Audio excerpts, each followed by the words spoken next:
오늘은 내가 주를 보았다 라는 제목으로 말씀을 전하도록 하겠습니다. 한번 따라 보실까요? 내가 주를 보았다. 아멘. 네. 오늘 우리 본문을 통해서 우리 먼저 이 막달라 마리아를 우리가 만나게 되는데, 이 막달라 마리아는 예수님의 부활을 가장 최초로 목격한 여인입니다. 그런데 오늘 본문에서 먼저 우리는 이 울고 있는 마리아를 만나게 된다는 것이죠. 마리아의 눈물, 이 마리아의 눈물에 대해서 우리가 함께 묵상하기를 원합니다. 그 20장 1절에 보시면은 안식 후 첫날 일찍이 아직 어두울 때에 막달라 마리아가 무덤을 찾아가게 됩니다. 그래서 다른 성경에 보시면은 향품을 가지고 무덤을 찾아가게 되는데, 그러니까 예수님의 시신에다가 이렇게 바르기 위해서 아마 향품을 가지고 갔던 것 같습니다. 근데 도착해가지고 참 너무 황당스러운 광경을 목격하게 된 것이죠. 원래 그 무덤 앞에 로마 군인이 보초를 쓰는데, 이 군인은 온데간데 없고, 그리고 이 무덤, 그 이스라엘의 무덤은 이제 굴로 되어 있습니다. 그래서 동굴 앞에 막아놓은 이 돌이 옮겨져 있는 거예요. 그 마리아는 직감적으로 예수님의 시신이 어디론가 없어졌구나, 누가 가져갔구나, 이런 생각이 퍼뜩 들어서 먼저 제자들에게 달려갑니다. 달려가가지고 상황에 대해서 얘기를 하죠.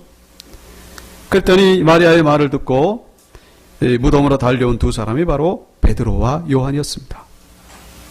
이 두 제자가 와가지고는 동굴 속을 확인해 보니까 정말로 이 세마포는 있는데, 예수님의 시신을 쌌던 그 천은 있는데 예수님이 안 보이는 거예요.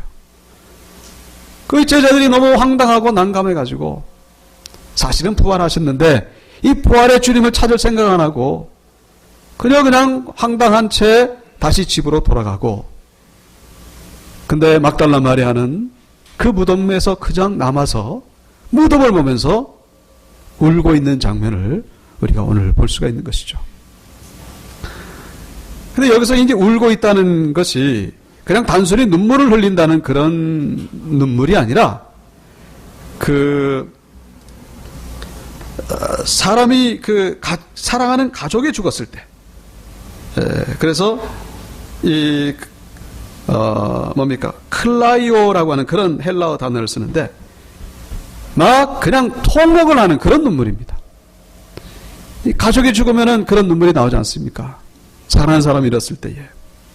그냥 눈물만 흘리는 게 아니에요. 그냥 엉엉 그러면서 막달라 마리아가 지금 울고 있다는 거예요. 참 막달라 마리아가 이렇게 우는 것이 이해가 되는 것이, 이 막달라 마리아는 정말로 은혜를 크게 입었던 그런 여인입니다. 누가복음에 보시면은 막달라 마리아는 원래 7 귀신이 들렸다가 예수님을 만남으로 인해 가지고 회복이 됐던 그런 여인이에요. 이 7이라고 하는 것은 완전수거든요. 그러니까 귀신에게 완전히 포로가 됐던 그런 여인이었습니다. 그러니까 제정신이 아니었던 것은 물론이거니와 정상적인 삶은 도저히 할 수 없는 그런 여인이죠. 고통과 절망과 정말로 비극적인 인생을 살아갔던 그런 여인이었어요. 근데 예수님을 만나가지고 귀신이 다 쫓겨나갔습니다. 그래서 오늘 본문에 나오듯이 이렇게 정상적인 여인이 됐어요. 그 기쁨과 감사가 얼마나 컸겠습니까? 그래서 이 막달라 마리아는 예수님의 그 공생의 사역 초기부터 예수님을 따라다니기 시작했어요. 그래서 예수님을 돕고 예수님을 보조하고 그 동고동락을 같이 했던 그런 여인이 바로 12제자와 같은 그런 여인이었어요. 그런데 이 막달라 마리아는 며칠 전에 너무나 충격적인 사건을 목격했죠. 예수님 십자가에서 비참하게 돌아가신 거예요. 피를 흘리면서 처참하게 돌아가는 광경을 목격한 지 불과 3일이 됐습니다. 그나마 이제 남은 것이라고는 예수님의 시체, 거기에 이제 향품을 바르기 위해서 왔는데 예수님의 시체마저 없어졌으니 이게만 참 막달라 마리아에게 있어가지고는 기가 막힐 일인 것이죠. 시체가 없어졌으니 이제 어떻게 하겠는가? 그래서 통곡을 하면서 울지 않을 수 없었던 것을 여기서 볼 수가 있습니다. 그런데 참 우리가 이 믿음의 눈으로 볼 때는 참으로 어울리지 않는 관계이죠. 예수님은 지금 부활하셔가지고 부활의 모습으로 막달라 마리아를 만나려고 하는데 막달라 마리아는 지금 죽은 예수의 시체를 찾고 있다는 거예요. 예수의 시체가 없어가지고 그냥 엉엉 울고 있다는 거예요. 이게 얼마나 참 믿음의 눈으로 보면 코미디 같은 모습이겠는가. 부활하신 주님이 지금 저기 계신데 여기서 지금 시체를 찾고서 시체가 없어가지고 엉엉 울고 있다는 것이죠. 결국 이 마리아의 눈물은 뭡니까? 결국 부활신앙이 아직까지 부활신앙까지 가지 않았던 마리아의 신앙이라는 것을 여기서 알 수가 있다는 거예요. 이 막달라 마리아의 신앙은 예수님을 사랑하는 것은 참 지순하고 참 아름다운 그런 신앙이죠. 막달라 마리아에게는 십자가 신앙도 있었어요. 예수님께 대한 그 믿음과 사랑이 있었습니다. 그러나 중요한 것은 뭡니까? 부활신앙까지 가지 않았다는 것을 오늘 성경은 우리에게 보여주고 있다는 거예요. 십자가의 신앙도 온전한 것이지만은 부활신앙이 없다면요, 그거는 엄밀히 말해서 기독교 신앙이라고 말할 수 없다는 것을 여러분 기억하시기 바랍니다. 십자가는 믿어지는데 부활이 믿어지지 않는 그런 기독교인들이 많다는 거예요. 부활 믿지 않으면요, 예수님이 아무리 십자가에서 100번, 1000번 죽어도 여러분 그 죄는 여전히 사함받지 못한다는 사실이에요. 십자가만 믿으면 안 돼요. 부활까지 믿어야 온전한 신앙이 된다는 거예요. 십자가는 믿는데 부활을 못 믿으면 우리는 여전히 죄사함 받지 못한 상태예요. 우리는 여전히 지옥 갈 운명이에요. 십자가만 믿으면 안 돼요. 십자가와 부활은 한 세트입니다. 동전의 양면과 같아요. 앞면이 있으면 뒷면이 있기 마련이죠. 뒷면이 없다는 건 뭐예요? 앞면도 없는 거예요. 부활, 십자가가 앞면이라면은 부활은 뒷면이 되고 있다는 것이죠. 지금 마리아의 신앙은 십자가에 머물러 있다는 것입니다. 고린도전서 15장 14절, 그리스도께서 만일 다시 살아나지 못하셨으면 우리가 전파하는 것도 헛것이요 너희 믿음도 헛것이라고 분명히 말씀하고 있습니다. 부활이 없으면 다 헛거라는 거예요. 지금까지 무슨 죽은 자가 살아나고 오병이의 기적, 문둥병아 고침받고 이거 다 헛거라는 거예요. 다 헛거. 예수님이 십자가에 죽은 것도 헛거라는 거예요. 그거. 그래서 소용없다는 거예요. 로마서 10장 9절, 내가 만일 내 입으로 예수를 주로 시인하며 또 하나님께서 그를 죽은 자 가운데서 다시 살리신 것을 내 마음에 믿으면 구원을 받으리라. 뭘 믿으면요?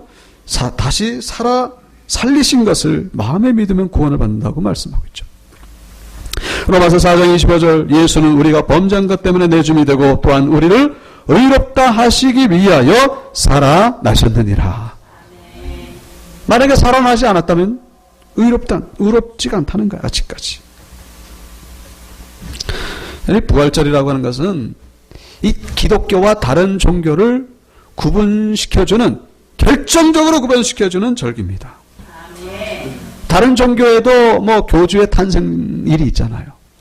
그리고 감사절도 있어요. 다 감사의 의미도 있고. 그러나 부활절은요, 눈 씻고 찾아봐도 없습니다. 불교에 부활절이 있습니까?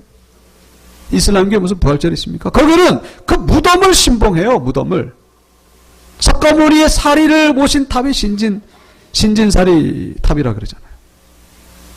죽음을 신봉하고 있습니다. 마호메트의 무덤 얼마나 그냥 거창하게 만들어졌는지 몰라요. 예수님이 부활하지 않았다면 예수님의 십자가의 죽음이 석가모니와 마호메트 죽음과 다를 게 뭐가 있습니까? 다를 게 하나도 없어요. 똑같은 거예요. 그거는 부활이 있기 때문에 구속사역이 결국 완성이 됐다는 것입니다. 우리의 구원은 십자가로 시작해서 부활로 완성됐다고 우리가 말할 수가 있다는 거예요. 뭐라고요? 십자가로 시작해서 부활로 완성이 된다는 거예요. 부활이 없으면 완성이 아니에요. 미완성. 여러분 옛날에 그 권투 선수 홍수환 기억하실 겁니다. 이번에 1977년도에 그 파나마에 가가지고 카라스키아라고 하는 선수와 대결을 했어요. 세계 챔피언 선수권 대회였거든요. 그런데 홍수환 선수가 아시다시피 4번 다운을 당했어요. 다 졌다고 생각했죠. 근데 그 다음 3회전에서 이 카라스키아를 그냥 KO로 눕혔습니다. 그래서 일약 이 홍수환은요, 국민의 영웅이 됐어요. 자, 근데 만약에 여기서 우리가 가정해 볼 때에 이 경기에서 이기지 않았다면은 홍수환이 영웅이 됐겠는가? 이기지 않았으면 뭐 당연히 영웅이 안 되죠. 4번 쓰러진 거는요, 아무런 의미가 없어요. 4번 쓰러진 건 그냥 기억하고 싶지 않은 아픔에 불과합니다. 이겼기 때문에 4번 쓰러진 게 빛이 나는 거예요. 이겼기 때문에 빛이 나는 거예요. 그게 영광된 다운이라는 거예요. 쓰러졌다가 일어나니까 그때 당시 우리나라가 경제적으로 어렵거든요. 이걸 보면서 국민들이 막 소망을 가지게 됐어요. 힘을 얻게 됐어요. 만약에 반대로 4번 쓰러지지 아니하고 그냥 이겼다면 이겼으니까 좋긴 좋죠. 그러나 이거는 평범한 승리예요. 그냥 다른 선수들도 이긴 그런 승리 가운데 하나에 불과했을 겁니다. 그래서 홍수환 이름을 기억하는 사람은 거의 없을 거예요. 그 4번 넘어졌기 때문에 이 승리가 빛이 나게 되는 거예요. 넘어졌기 때문에 빛이 난다는 거예요. 십자가와 부활은 그와 같다는 거예요. 십자가는요, 4번 넘어진 거예요. 십자가가 있기 때문에 그 부활이 더 빛이 나는 것이고, 그리고 부활이 있기 때문에 십자가가 이게 의미가 있다는 것이죠. 부활이 없으면요, 십자가는 실패예요. 그건 그냥 죽음입니다. 그건 아무 의미 없는 죽음이에요. 지난 주일에 예수님께서 십자가에서 다 이루었다 말씀하셨지 않습니까? 뭘 다 이루었다는 얘기죠? 하나님의 말씀을 다 이루었다는 거예요. 예수님이 십자가에서 죽고 나서요, 또 부활도 있고, 또 성령 강림도 있고, 또 뭐가 있습니까? 재림도 있잖아요. 이 모든 일들을 거기서 다 이루었다는 거예요. 그래서 우리는 십자가만 믿는 것이 아니라 이 모든 뒤에 되어지는 모든 것들을 다 믿을 때에 비로소 우리는 십자가를 믿는다라고 말씀할 수 있다는 거예요. 예수의 십자가를 믿는다는 건요, 죽음만 믿는 게 아니에요. 거기에 모든 게 다 들어가 있는 것입니다. 오늘 마리아가 무덤에 찾아갈 때에 이 마리아는 부활의 주님을 만나러 간 것이 아니라 죽으신 예수님의 시체를 찾으러 갔다는 것을 알 수가 있죠. 그녀에게 마지막 남은 소망은 뭐냐? 예수가 아니라 바로 예수의 시체였다는 거예요. 예수의 시체가 소망이었어요. 마리아에게는. 예수의 시체가 마지막 남은 위로였다는 거예요. 이제 나는 뭐 소망이 없고 이제는 예수의 시체나 보러 가자. 거기 향품 바르는 거, 그게 이제 낙이다. 근데 그게 없어졌으니까 통곡을 하는 거예요. 통곡을 하고. 이게 얼마나 어리석은 모습인가 하는 것이죠. 부활하신 주님을 찾아야 되는데 시체를 찾고 있으니 얼마나 어리석은가. 누가복음 24장 5절 말씀, 천사들이 그런 얘기를 했죠. 어찌하여 살아있는 자를 죽은 자 가운데서 찾느냐. 살아있는 자를 살아있는 믿음을 가지고 찾아야지. 죽은 자 가운데서 찾고 있으니 그게 찾아질 리가 있느냐 하는 것이죠. 어쩌면 우리에게도 이런 마리아와 같은 모습이 있지 않을까 생각해 볼 수 있습니다. 주님께 나오긴 나왔어요. 그러나 부활하신 주님을 만날 생각을 안 하고 여전히 죽으신 예수의 시체를 찾고 있다는 거예요. 그게 뭡니까? 우리에게 과거에 당했던 그런 아픔, 과거에 당했던 어려움, 거기에 매여 있는 거예요. 그것만 들여다보고 있다는 거예요. 마리아가 어두컴컴한 그 무덤만을 바라보고 있듯이, 거기서 어디 예수의 시체가 없나 찾고 있듯이, 우리 과거에 당했던 그 아픔, 과거에 당했던 그 어려움, 거기에 아직까지 거기까지 우리의 생각이 머물러 있다는 거예요. 나에게서 사라졌던 물질, 나에게서 없어진 건강, 내가 완전히 땅바닥에 떨어진 명예, 이런 거에 우리의 생각이 꽂혀 있어가지고 진전이 없어. 과거의 누구와 관계 속에서 일어났던 그런 뭡니까? 그런 아픔, 그런 상처. 그래서 우리는 마리아처럼 울고만 있어요. 예수님께 나와가지고 울고만 있다는 거예요. 그 울음의 의미가 뭐예요? 우리 안에 절망, 아픔, 분노, 미움, 분열, 다툼. 이게 마리아의 눈물이라. 그게 뭐라고요? 부활하신 주님을 만나는 게 아니라 썩어 없어진 예수의 시체를 찾고 있는 모습이라는 거예요. 그래서 지금 부활하신 주님께 눈을 돌려야 되는데 어두컴컴한 어둠 속을, 무덤 속을 바라보고 있는 그런 모습이라는 것이죠.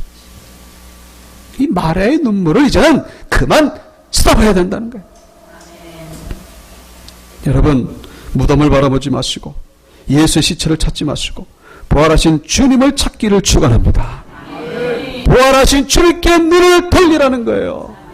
이제 그만 마리아의 눈물을 흘리라는 것입니다. 언제까지 마리아의 눈물을 흘리고 있겠는가? 주님이 바라보시면서 얼마나 안타까워하겠습니까? 도대체 내가 부활해가지고 여기 멀쩡히 서 있는데 왜 저는 아직까지 눈물을 흘리고 있을까? 얼마나 답답하고 안타까워 하시겠는가 하는 것이죠. 자, 그런데 오늘 이 마리아가 그래도 칭찬받을 만한 그런 모습이 있죠. 그게 뭡니까? 열정이 있었다는 거예요. 비록 부활신앙은 좀 모자랐지만 이 뜨거움이 있었어요. 아침 일찍 아직 어두울 때에 주님을 찾고자 하는 그 열정, 그 열심. 주님이 그 모습을 보셨다는 거예요. 그 중심을 보시고 부활하신 주님이 마리아를 만나 주고 계시는 것을 볼 수가 있습니다. 그래서 잠언서 8장 17절, 나를 사랑하는 자들이 나의 사랑을 입으며 나를 간절히 찾는 자가 나를 만날 것이니라. 따라보실까요? 나를 간절히 찾는 자가 나를 만날 것이니라. 믿습니까? 여러분, 부활신앙이 없으면요 열심이라도 있으라는 거예요. 열심이라도, 뜨거움이라도 있으라는 것입니다. 열정도 없고 부활신앙도 없고 그러면 이건 뭐 대책이 없는 거예요. 대책이 없는 거예요. 열심히 주님을 찾으라는 거예요. 그래서 12절에 보시면 먼저 천사를 만나게 되는 것을 볼 수 있죠. 예수님 만나기 전에 먼저 하나님은 이 마리아는요 이 두 천사가 천사인 줄 몰랐을 거예요. 아마 사람인 걸로 생각했을 겁니다. 뭐 성화에 보시면은 뭐 이 그 천사가 뭐 날개에 막 달리고 있는데 그렇지 않습니다. 날개 달린 천사도 있지만은 그냥 일반 사람 같아요. 천사가. 자, 그래서 이 마리아는 사람인 줄 알고 이렇게 보고 있는데 천사들이 이제 묻죠. 왜 이렇게 우느냐? 그랬더니 내 주님이 어디 있는지 모릅니다. 그러고 나서 인기척에 나가지고 딱 돌아보니까 이제 거기 부활하신 주님이 서 계신데 여전히 몰라보는 거예요. 왜냐하면은 이 부활체는요, 이 일반적인 모습과 다릅니다. 그 변화된 모습이죠. 완전한 모습이에요. 여러분들도 이제 부활을 경험하게 되면요, 지금의 모습이 아니에요. 그때는 완전한 모습이죠. 그러니까 아마 이 마리아가 그래서 몰라본 것 같아요. 그 마리아가 생각하기를 이 동산을 지키는 동산지기인 줄 알고 무슨 부탁을 하냐면은 예수의 지신 호식 보지 못했냐고, 당신이 치웠냐고, 그 좀 치웠으면 좀 갖다 달라고, 내가 그분에게 이 향품을 좀 발라야 되겠다고. 그때는 이제 비로소 예수님이 마리아에게 이름을 부르죠. 마리아야. 비로소 그때 이 마리아가 정신이 번뜩 든 거예요. 그래서 그분이 비로소 부활하신 예수님인 줄을 알아차린 것이죠. 그래서 결국 이 마리아가 예수님께 말합니다. 히브리 말로 라보니, 선생님, 그런 뜻이죠. 여기는 구주라는 의미도 다 포함되고 그렇습니다마는 예수님이 말씀하십니다. 나를 아직 붙들지 말아라. 내 이제 곧 하늘로 승천할 것이다. 아버지께로 갈 것이다. 이 모든 상황에 대해서 가서 제자들에게 알려줘라. 그래서 이 마리아가 예수님의 말씀을 듣고 즉시 제자들에게 달려가서 가장 먼저 전한 그 첫 마디가 바로 오늘 말씀의 제목이죠. 내가 주를 보았다. 여러분, 내가 주를 보았다, 이게 무슨 의미일까요? 내가 주를 보았다. 이제는 눈물 안 흘려도 된다, 그런 얘기죠. 더 이상 눈물 흘릴 필요가 없다는 거예요. 이제 더 이상 절망은 이제는 끝나고 이제는 나에게 소망이 생겼다, 그런 얘기죠. 그리고 나는 주를 보았다. 뭡니까? 정말로 주님이 하시는 말씀은 전능하신 창조자 하나님의 말씀입니다. 정말로 주님이 하신 말씀은 그대로 이루어지는 것을 내가 확실히 보았습니다. 예수님의 말씀은 하나님의 말씀입니다. 내가 주를 보았다는 말씀은 그런 의미죠. 그리고 내가 주를 보았다. 무슨 의미가 담겨 있을까요? 이제 내가 어떻게 살아야 될지를 이제 발견했습니다. 이제 내가 부활하신 주를 만났으니까 이제는 내 삶의 방향을 이제는 내가 알았습니다. 이제는 알았습니다. 이제 다 알았어요. 이제 다 알은 거죠. 더 이상 고민할 것도 없고 이 과거에 맬 필요도 없고 이제 내가 그렇게 울 필요도 없고 이제는 어떻게 살아야 될지를 발견했다는 그런 고백을 하고 있는 것을. 여러분, 부활의 주님을 만나셨습니까? 부활의 주님을 만날 때 비로소 죽음의 그림자가 사라지고 소망의 빛이 우리에게 찾아온다는 사실을 기억하시기 바랍니다. 마리아가 만난 부활의 주님을 우리도 만나야 된다는 것이죠. 아르헨티나에서 교도소 선교 사역을 하는 그런 박건영 변호사에 대한 이야기를 제가 기사를 통해서 본 적이 있습니다. 이분이 그 4살 때 목회하시는 아버지를 따라서 아르헨티나에 이민을 갔어요. 거기 가가지고 이제 그 법대를 졸업해가지고 변호사가 됐는데, 어느 날 그 저기 살인사건 피의자로 이제 구속 직전에 있던 이제 이 한인 청년을, 한국 사람, 이 청년을 변호하면서, 변호하는 가운데에 이제 그런 생각이 들었다는 거예요. 이 친구에게 내가 복음을 전해야 되겠다. 변호만 할 것이 아니라 복음을 전해야 되겠다. 그래서 복음을 전하는데 놀랍게도 이 청년이 복음을 받아들였어요. 그래서 거듭나가지고 참 놀랍게도 변화되기 시작했어요. 그래서 무슨 생각이 들었냐면 하나님이 그 감동을 주셨죠. 이 청년이 이제 20년 형이 떨어졌어요. 그래서 거듭난 청년이 교도소 안에서 20년 그냥 있으니까 얼마나 아깝습니까? 그래서 무슨 생각 들었냐면 이 청년을 통해서 교도소가 변화되면 참 좋겠다. 이 청년이 전도자로 살아갔으면 좋겠다. 그래가지고 이 박건영 변호사가 이 교도소 소장에게 얘기를 해가지고 그 아르헨티나 법무장관에게 무슨 청원서를 올렸냐면은 교도소 안에 신학교를 세워 주시옵소서. 교도소 안에 신학교를 세워달라. 그 이 청년을 비롯해서 교도소에서 거듭난 청년들 데려다가 신학교를 공부하고 싶은 거예요. 사역자로 만들고 싶은 거예요. 근데 이게 허락이 떨어진 거예요. 그래가지고 이거는 우리나라에도 그 기독교 교도소가 있다는 건 들어보셨을 거예요. 여주에 소망교도소라고. 그러나 교도소 안에 신학교가 세워진 건요 전무후무한 일입니다. 2003년도에 세워졌어요. 그래가지고 지금 100명이 넘게 지금 그 신학교에서 공부를 하고 있습니다. 이 사람들의, 이 신학생들의 사명은 뭐냐? 이제 다른 교도소로 파송받는 거예요. 파송받아가지고 거기서 복음을 전하는 겁니다. 그래가지고 이 박건영 변호사님의 비전은 뭐냐면은 전 교도소가 하나님의 성지가 되게 하여 주시옵소서. 교도소가 성지가 되는 그런 비전을 가지고 있어요. 근데 이 그 신학교의 이름이 뭐냐? 솔로 예수 그리스도의 에스페란자. 이게 무슨 말이냐면은 오직 예수만이 소망입니다. 예수만이 소망입니다. 이 제소자들, 이 범죄자들을 이 변화시켜서 거듭나가지고 전도자로 만드는 거 누가 하냐? 다른 데는 없다는 거예요. 오직 예수만이 이 교도소에 소망의 바람을 불어넣을 수 있다는 그런 의미가 담겨 있는 것이죠. 여러분 그 판도라의 상자라는 얘기 들어보셨죠? 판도라의 상자.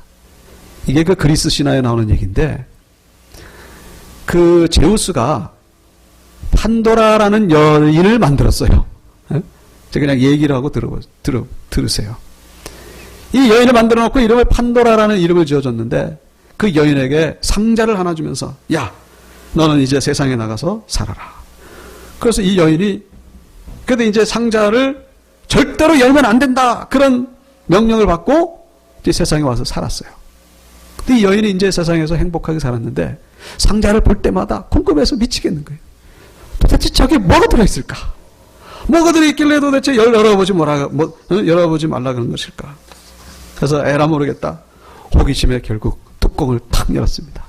탁 열었더니 그 속에서 막 쏟아져 나오는 거예요. 뭐가 쏟아져 나오냐면은 슬픔, 질병, 전쟁, 증오, 미움, 시기, 질투. 안 좋은 거라고는 안 좋은 거는 다 쏟아져 나오는 거예요. 아이고 큰일 났다 그래가지고 얼른 뚜껑을 확 닫았습니다. 딱 닫았는데 다른 건 다 빠져나오고 거기 하나 안 나온 게 있어요. 그게 뭐냐면 바로 소망이라는 거예요. 그래가지고 이 세상은 소망이 없는 세상이 됐다는 거예요. 지어낸 얘기지만은 그럴듯하죠. 지어낸 얘기지만 그렇대요. 이 세상은 소망이 없어요. 온갖 나쁜 거라고는 다 있는 거예요. 참 그런 의미에서 볼 때 이 교회가 바로 판도라의 상자가 아닐까. 앞에 얘기는 다 지워버리고 우리 교회 안에만 뭐가 있습니까? 소망이 있습니다. 소망은요 다른 데 없습니다. 다른 데는요 소망의 흉내를 내버려요. 짝퉁 소망이에요. 짝퉁 소망. 그건 다 임시적인 거예요. 영원한 소망이 없습니다. 오직 교회 안에만 소망이 있는 줄 믿으시길 바랍니다. 예수 안에만 소망이 있는 거예요. 다른 데서 소망을 찾으려고 기웃거리지 마세요. 그런 미련한 자요. 다른 데 가봐야 마리아의 눈물만 흘리게 된다는 것이죠. 말씀을 마치겠습니다. 아직까지 마리아의 눈물을 흘리고 계신 분 없습니까? 부활의 주님을 만나시고 내가 주를 보았다. 다시 한번 따라해보실까요? 내가 주를 보았다. 이런 고백이 모두에게 되기를 주의 이름으로 축원합니다. 축원합니다. 우리 다 일어나셔서 내 영혼이 은총 입어 중한 죄 지음 벗고